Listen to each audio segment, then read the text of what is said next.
बंधु माने आजिर एही कार्यक्रम को आपण मानक स्वागत। आजिर एही कार्यक्रमटी मिथुन राशि व्यक्तिविशेष मानक पई बहुत गुरुत्वपूर्ण अटे। कारण आजिर एही वीडियो रे आमे माने जानिबा जे एही वर्ष 2026 रे आपणक जीवन रे घटिबाकू जाउथिबा 6टी महत्वपूर्ण भविष्यवाणी विषय रे जहां आपणक जीवन रे निश्चित भाबरे घटिकी ही रहिबो। बंधु माने जेतेबेले आमे माने संपूर्ण गोटे वर्षर कथा कहि थाउ सेतेबेले आमे मुख्यतः शनि, राहु, केतु एवं बृहस्पतिंकर स्थिति को देखि थाउ। एही ग्रह माने आपणको कुंडलीर केउ भाबरे गोचर करूछंती एवं केउ सब भाव ऊपर को एही ग्रह मानकर दृष्टि रहुछि एवं एहा फलरे आपणक जीवन रे कोन सब घटना घटिबाको जाउछि। कारण एही चारोटी ग्रह आपणको सबुठारु अधिक समय पर्यंत एवं अधिक फल प्रदान करिथांती। कारण अन्य ग्रह माने किछि दिनरे किंबा किछि मासरे निजर राशि परिवर्तन करिथांती, किंतु शनि गोटिए राशि रे 2.5 वर्ष पर्यंत रहिथांती। राहु एवं केतु गोटिए राशि रे 1.5 वर्ष पर्यंत रहिथांती एवं देवगुरु बृहस्पति गोटिए राशि रे 1 वर्ष पर्यंत रहिथांती। तो आमे प्रथमे एही ग्रह मानकर स्थिति को ही देखि थाउ। तो बंधु माने वर्ष 2026 रे आपणक जीवन रे केउ 6टी बड़ घटना घटिबाकू जाउची से विषय रे विस्तार भाबरे जानिबा पई आपण माने वीडियोटी को स्किप न करी शेष पर्यंत निश्चय देखंतु एवं वीडियोटी को लाइक करी चैनल टी को सब्सक्राइब करी दियंतु। कमेंट बॉक्स रे भक्ति एवं श्रद्धार सहित जय श्री जगन्नाथ जय मां लक्ष्मी निश्चय लिखंतु। तो बंधु माने आजिर एही कार्यक्रमटी आपणकर जन्म राशि एवं चंद्र राशि उपरे आधारित अटे। तो बंधु माने वर्ष 2026 आरंभरो आपणक कुंडलीर प्रथम भाबरे गोचर करूछंती गुरु, तृतीय भाबरे गोचर करूछंती केतु, नवम भाबरे गोचर करूछंती राहु एवं दशम भाबरे गोचर करूछंती शनि। तो आपणक पई सबुठारु बड़ कथा हेउची जे एही वर्ष 2026 रे आपणक कुंडली रे कोनोसी भी शनि पीड़ा रहु नाही। शनि 7.5 किंबा शनि 2.5 कोनोसी प्रकारर शनि दोष आपणक कुंडली रे रहु नाही। तो आसंतु जानिबा आपणक जीवन रे घटिबाकू जाउथिबा प्रथम महत्वपूर्ण घटनाटी कोन अटे। तेबे बंधु माने 11 मार्च को गुरु आपणकर प्रथम भाबरे मार्गी होई जिवे एवं जून 2 तारिख पर्यंत गुरु आपणकर प्रथम भाबरे ही रहिबे। गुरुंकर दृष्टि आपणकर पंचम भाव, सप्तम भाव एवं नवम भाव उपरे रहिबो। तो जून 2 तारिख पूर्वरु जदि आपण अविवाहित अटंती तो निश्चित भाबरे आपणकर विवाह होई जिवो। आपणकर गृह को विवाह प्रस्ताव मान आसीबो एवं आपणकर विवाह मध्य स्थिर होई जिवो।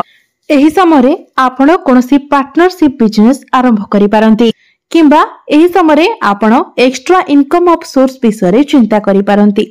केमिति आपण अनेक बाटरु रोजगार करि परिबे सेही विषय आपण चिंता करिवे।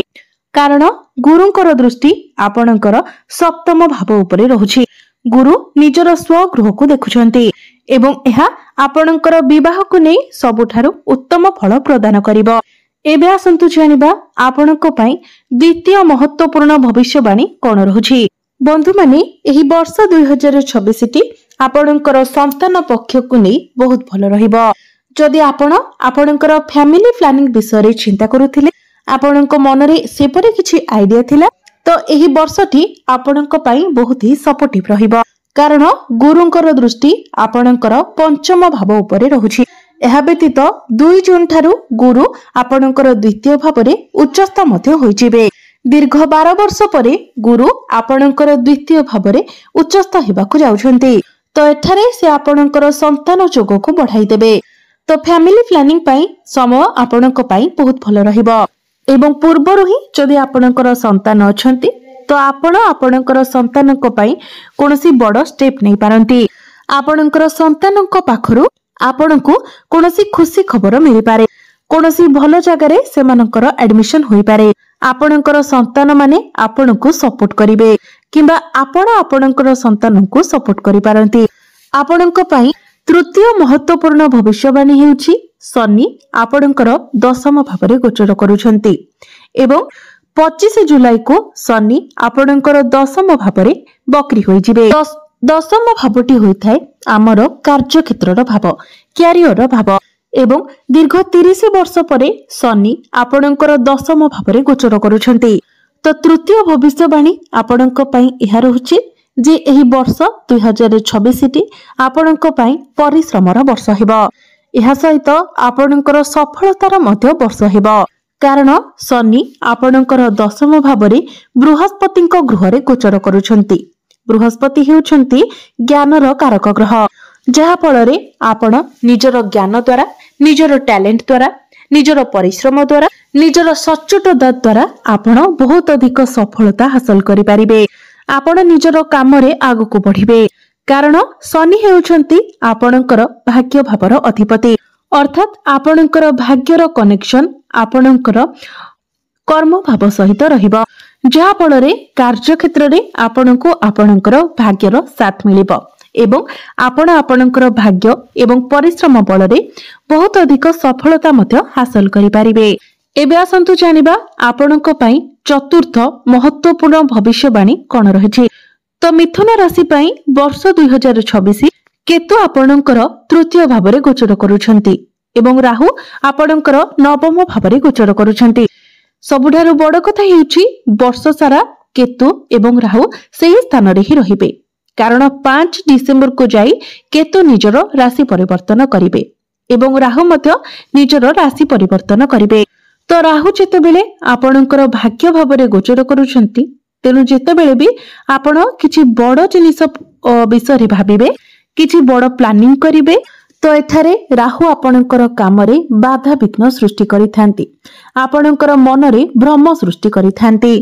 जेकोसी कार्य रे आगो को बढ़िबा पूर्वरु से आपणको अटकाई थांती। तेणु एही वर्ष 2026 रे मध्य आपण जहा भी कार्य आरंभ करिवे, कार्य आरंभ पूर्वरु आपणको कार्य रे किछि बाधा विघ्नर सामना करिबाको पड़िबो, किंतु जदि आपण सेही बाधा विघ्न को न डरी आगो को बढ़ंती, तो एठारे राहु निजे आपणको सफलता आडको टाणी नेबे एवं शनि मध्य आपणको साथ देबे। तेणु आपणको आपणको कामरे सफलता मिलिबो। जदि आपण कोनोसी बाधा विघ्न को न डरी परिश्रम करंती, सचोट भाबरे काम करंती, तो निश्चित भाबरे आपण आगको बढ़िबे एवं सफलतार शिखर रे पहुंची पारिबे। एबे आसंतु जानिबा वर्ष 2026 रे आपणको जीवन रे पंचम महत्वपूर्ण भविष्यवाणी कोन रहुछि। तेबे बंधु माने गुरु आपणकर द्वितीय भाबरे एवं गुरुंकर दृष्टि आपणकर षष्ठ भाव, अष्टम भाव एवं दशम भाव उपरे रहिबो। तो एही वर्ष 2026 रे आपण किछि लोन नै पारंती, कोनोसी कंपटीशन रे आपण पार्टिसिपेट करि पारंती, कोनोसी जिम रे आपण जॉइन करि पारंती, जोग करि पारंती। जदि आपण ए सब न करूछंती तो आपणकर शत्रु संख्या बढ़ी जिवो।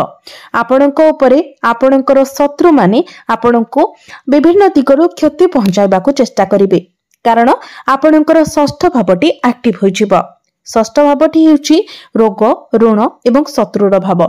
तेनु एहाठारु अधिक भल हेबो जे आपण आपणकर उन्नति पई कोनोसी लोन नियंतु, कोनोसी कंपटीशन रे आपण पार्टिसिपेट करंतु, जिम रे जॉइन करंतु किंबा जोग, व्यायाम, प्राणायाम इसबो करंतु।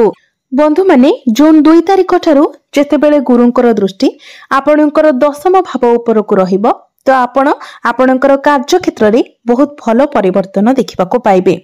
आपणकर काम करिवार शैली रे परिवर्तन आसीबो, आपणकर मैनेजमेंट स्किल बढ़िबो, कम्युनिकेशन स्किल बहुत भलो रहिबो, आपणकर परिवार सहित मध्य आपणकर बॉन्डिंग बहुत भलो रहिबो। एबे आसंतु जानिबा वर्ष 2026 रे आपणक जीवन रे घटिबाको थिबा षष्ठ महत्वपूर्ण भविष्यवाणी विषय रे।